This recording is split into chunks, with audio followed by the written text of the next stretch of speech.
Students, हमारा अभिक्रमित अनुदेशन चल रहा था, तो उसमें काफ़ी कुछ मैंने करा दिया था।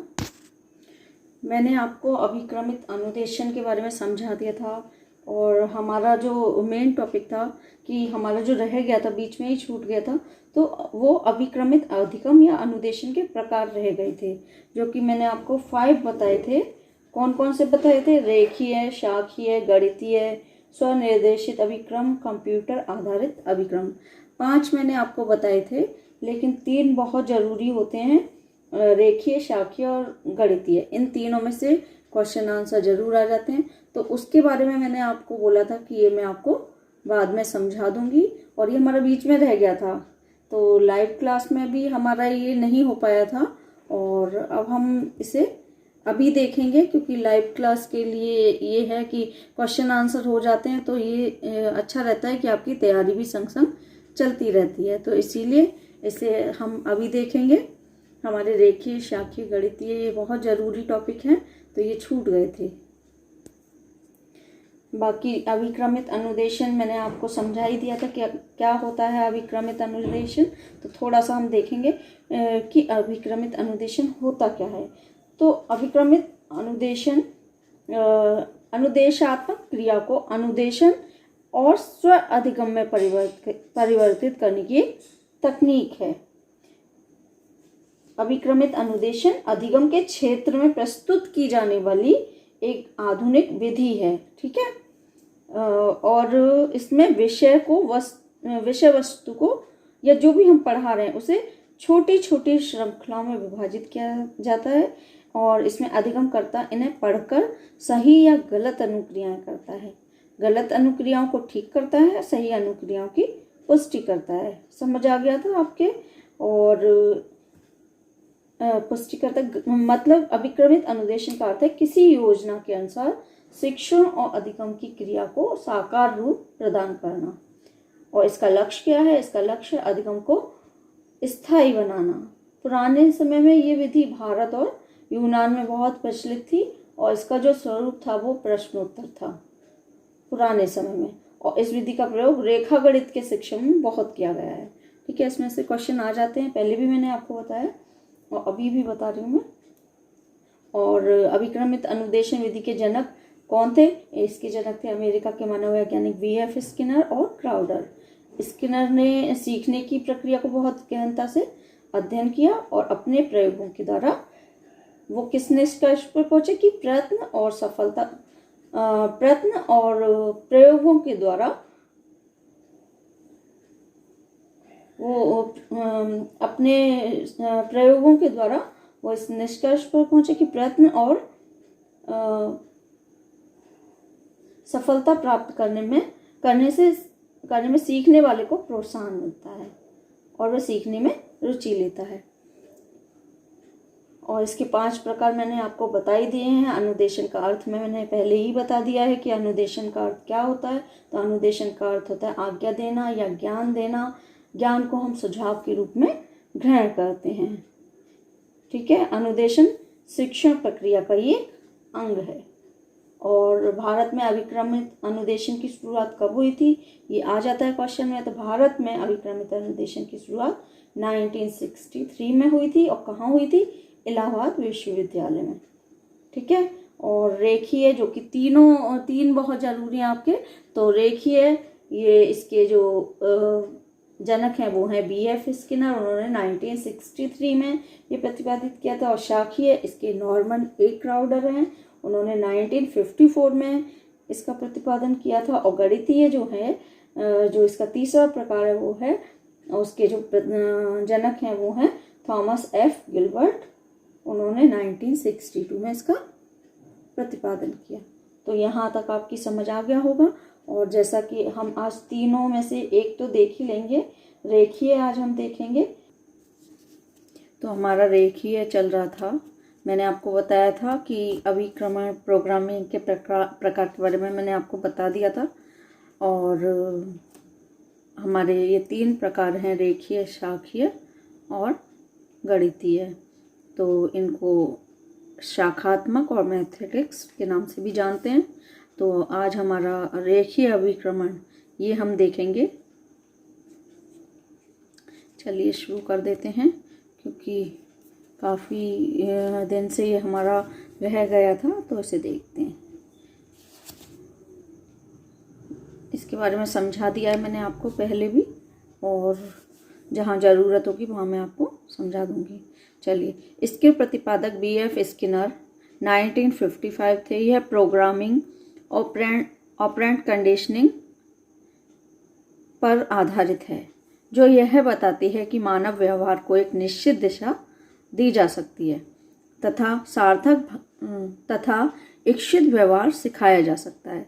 जो ये B.F. स्किनर थे, ये एक व्यवहारवादी थे, मनोवैज्ञानिक थे। तो इनका मानना था कि मानव व्यवहार को एक निश्चित दिशा दी जा सकती है और उसके व्यवहार में परिवर्तन किया जा सकता है। कैसे? पुनर्वलन देकर। ठीक है, पुनर्वलन के बारे में मैंने आपको पहले समझा ही दिया था कि 2 तरह के पुनर्वलन होते हैं, नकारात्मक और सकारात्मक। ठीक है, चलिए आगे देखते हैं। और सबसे ज़्यादा प्रभावशाली होता है वो सतत पुनर्वलन होता है, वो सबसे ज़्यादा प्रभावशाली होता है, और ज़्यादातर बच्चों को सकारात्मक पुनर्वलन दिया जाता है। ठीक है, इस हेतु मानव के मार्ग में आने वाली क्रियाओं को छोटे छोटे सार्थक भागों में विश्लेषित करना होता है। जो भी वो होती हैं क्रियाएं, उनको छोटे छोटे भागों में विभाजित की जाती हैं। इन भागों का सहारा लेकर प्रत्येक पद पर पुनर्वलन देकर मानव को वांछित व्यवहार सिखाया जाता है। जैसे कि मैंने अभी बताया था कि पुनर्वलन देकर जो भी हम व्यवहार में परिवर्तन ला सकते हैं, तो उससे लाया जाता है। पुनर्वलन क्या है ये मैंने आपको पहले बता ही दिया है ना। किसी भी प्रतिक्रिया की संख्या में बढ़ोतरी करने के लिए, है ना, जो भी क्रिया होती है उसे। चलिए आगे। वास्तव में रेखीय प्रोग्रामिंग वह प्रोग्रामिंग है जिसमें प्रत्येक छात्र एक रेखीय क्रम में निश्चित पदों को पार करता हुआ जाता है। जो रेखीय प्रोग्रामिंग है, जैसे कि नाम से ही पता चल रहा है, एक रेखा के रूप में होता है और इसमें फ्रेम बने होते हैं, और इसमें हर छात्र एक रेखीय क्रम में निश्चित पदों को पार करता हुआ जाता है। ठीक है, पूर्व व्यवहार और बाद का व्यवहार जो होता है, अभी मैं आगे आपको दिखाऊंगी, इसका जो है वो दिखाऊंगी, तब आपकी समझ में आ जाएगा। इसमें अग्रांकित बातें शामिल हैं। कौन कौन सी बातें शामिल हैं, चलिए देखते हैं। देखिए, ये इस तरह से इसका ये बना होता है, और ये फ्रेम होते हैं, प्रथम फ्रेम, द्वितीय फ्रेम, तृतीय और चतुर्थ, इस तरह से पूर्व व्यवहार और अंतिम व्यवहार। पूर्व व्यवहार क्या है? जो पहले का व्यवहार होता है, और जो अंतिम व्यवहार होता है वो व्यवहार में परिवर्तन, यानी कि जो भी हम सिखाना चाहते हैं वो उसने सीखा या नहीं। ठीक है, तो इसमें कौन कौन सी बातें शामिल हैं देखते हैं। पहली है, एक समय में विषय वस्तु का छोटा सा अंश ही छात्रों के सामने प्रस्तुत किया जाता है। इसमें ऐसा नहीं कि जो भी हम सिखाना है एक साथ बच्चे को दे देंगे, ऐसा नहीं है। इसमें विषय वस्तु को, यानी कि जो भी चीज़ें हम सिखा रहे हैं या पाठ्य वस्तु को, एक छोटा सा भाग हम छात्र के सामने प्रस्तुत करेंगे। सेकंड है, इसमें छात्र अनुक्रिया करके उत्तर देते हैं। ठीक है। थर्ड है, छात्र अपने उत्तर को सही उत्तर से मिलान करके पुनर्वलन प्राप्त करता है। जैसा कि मैंने बताया कि इसमें छात्र खुद ही अपना फीडबैक प्राप्त करता है। ठीक है, उसे आगे क्या करना है यह निर्देश प्राप्त होता है। ठीक है, चलिए, ये इसके दिया हुआ है फ्रेम किस तरह से होता है। तो एक सीधी रेखा में, रेखीय है तो नाम से ही पता चल रहा होगा कि एक सीधी रेखा में ये चलता है। चलिए आगे देखते हैं। रेखीय अभिक्रमण में फ्रेमों की व्यवस्था किस तरह से होती है। इस चित्र से स्पष्ट है कि फ्रेम तथा सीखने का पथ व्यवस्थित एवं रेखीय है, इसीलिए इस प्रकार की प्रोग्रामिंग रेखीय कहलाती है। इसमें सीखने वाले को समान फ्रेमों तथा समान क्रम से गुजरना होता है। जैसे कि अभी मैंने बताया है, इसकी जो प्रोग्रामिंग है रेखीय कहलाती है। इसमें सीखने वाले को जो भी सीखने वाला है उसे समान एक से फ्रेमों से और समान क्रम से गुजरना होता है। ऐसा नहीं है कि किसी के लिए अलग किसी के लिए अलग, ऐसे नहीं होता है। एक सा ही क्रम से गुजरना होता है और समान फ्रेमों से गुजरना होता है। समग्र अनुदेशन प्रक्रिया पूर्ण नियंत्रित होती है। ये जो प्रक्रिया है पूरी तरह से नियंत्रित होती है और यह नियंत्रण प्रोग्रामर बनाने वाले का होता है। और ये नियंत्रण किसका होता है? जिसने ये प्रोग्राम बनाया होता है। इसीलिए रेखीय प्रोग्रामिंग को वाह्य प्रोग्रामिंग भी कहा जाता है।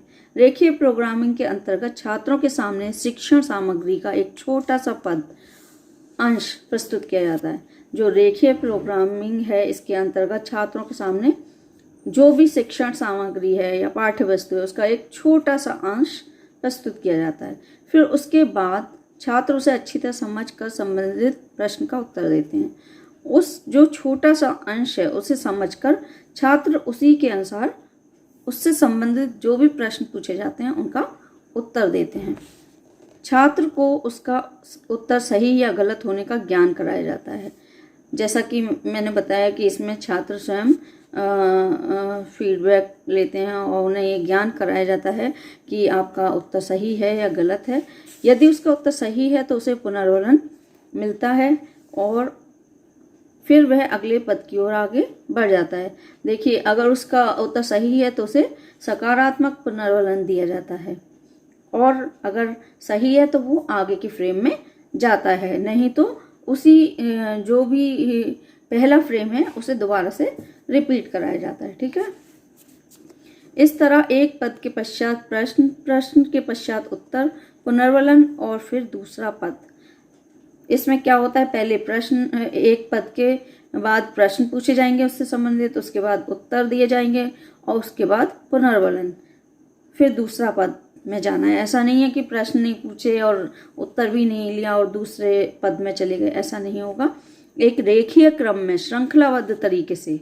ठीक है, चलिए, फिर दूसरा पद प्रश्न पुनर्वलन चलता रह जाता है जब तक कि वह अंतिम व्यवहार तक नहीं पहुंच जाता। अंतिम व्यवहार जो कि हम व्यवहार में परिवर्तन लाना चाहते हैं। ठीक है, इस प्रकार के अभिक्रमित अनुदेशन में अधिगम के तारतम्य तथा अनुक्रिया सभी के लिए समान होती है। इसमें सभी को समान मार्ग से गुजरना होता है। रेखीय अभिक्रमण को वाह्य अभिक्रमण भी कहा जाता है। ठीक है, आगे चलते हैं। ये डॉक्टर आनंद के शब्दों में, रेखीय अभिक्रमण का शाब्दिक अर्थ एक सीधी रेखा का अभिक्रमण है। इसका शाब्दिक अर्थ इनके अनुसार एक सीधी रेखा का अभिक्रमण है जिसमें जब छात्र प्रथम पद से अंतिम पद तक सीधी रेखा की भांति चलता है। इसके अतिरिक्त सभी छात्र एक जैसे ही पद पर चलकर एक पद से दूसरे पद की ओर बढ़ते हैं। जैसा कि मैंने ऊपर समझा दिया है कि इसमें समान क्रम से चलते हैं और समान फ्रेम से गुजरना होता है। ठीक है, जब तक सारा प्रोग्राम पूर्ण नहीं कर लेते तब तक। ठीक है, इसमें छात्र की सही अनुक्रिया को अधिगम प्रक्रिया का एक वांछित अंग माना जाता है। इस अभिक्रमण शैली का मुख्य उद्देश्य विषय वस्तु को इस प्रकार प्रस्तुत करना है कि छात्र कम से कम गलती करे। जो ये अभिक्रमण है, इस शैली का मुख्य उद्देश्य क्या है? विषय वस्तु को इस प्रकार से प्रस्तुत करना कि छात्र की गलतियों में कमी आए। ठीक है, स्किनर के अनुसार किसी भी पद को पढ़ने पर छात्र को 10 से अधिक गलती नहीं करनी चाहिए। स्किनर का मानना है कि किसी भी पद को पढ़ने पर छात्रों को 10 से ज़्यादा गलती नहीं करनी चाहिए। ठीक है, चलिए आगे देखते हैं। रेखीय अभिक्रमण की विशेषताएं, इसकी प्रमुख विशेषताएं हैं। इसमें छात्र क्रमबद्ध रूप में विभिन्न छोटे छोटे पदों के माध्यम से एक रेखीय मार्ग पर गति करते हुए अंतिम व्यवहार तक पहुंचता है। इसमें जैसे कि मैंने बताया है कि क्रमबद्ध रूप में छोटे छोटे पदों के माध्यम से एक रेखीय मार्ग पर गति करते हुए अंतिम व्यवहार तक पहुंचता है। यानी कि जो भी पाठ्य वस्तु है उसको श्रृंखलाबद्ध तरीके से, योजनाबद्ध तरीके से छोटे छोटे पदों में विभाजित कर दिया जाता है। इसमें छात्र की अनुक्रिया की जांच कर सही अनुक्रिया के लिए पृष्ठ पोषण की व्यवस्था होती है। इसमें छात्र की अनुक्रिया की जांच तुरंत ही होती है। अगर सही अनुक्रिया है तो उस पर उन्हें पुनर्वलन दिया जाता है, फीडबैक दिया जाता है, और गलत है तो भी उन्हें नकारात्मक पुनर्वलन दिया जाता है और जिससे वो अपनी गलतियों में सुधार करते हैं। सभी छात्रों के लिए समान पथ होता है जिस पर चलकर अंतिम लक्ष्य तक पहुंचते हैं। इसमें ये जो रेखीय है तो इसमें सभी छात्रों के लिए एक ही सा पथ होता है। ऐसा नहीं कि सबके लिए अलग अलग होगा, तो एक ही सा पथ होता है जिस पर चलकर अंतिम लक्ष्य को पहुंचते हैं। इसमें शुरू में अधिगम को सरल बनाने के लिए उद्बोध या संकेतों का प्रयोग किया जाता है, जिन्हें बाद में धीरे धीरे हटा दिया जाता है। तो स्टार्टिंग में कुछ इसमें अधिगम सीखने को या अधिगम को सरल बनाने के लिए कुछ संकेतों का प्रयोग करते हैं और बाद में इसे हटा देते हैं, जिससे बिना संकेत के भी वो सही अनुक्रिया कर रहे हैं या नहीं, ये जानने के लिए। चलिए आगे देखते हैं।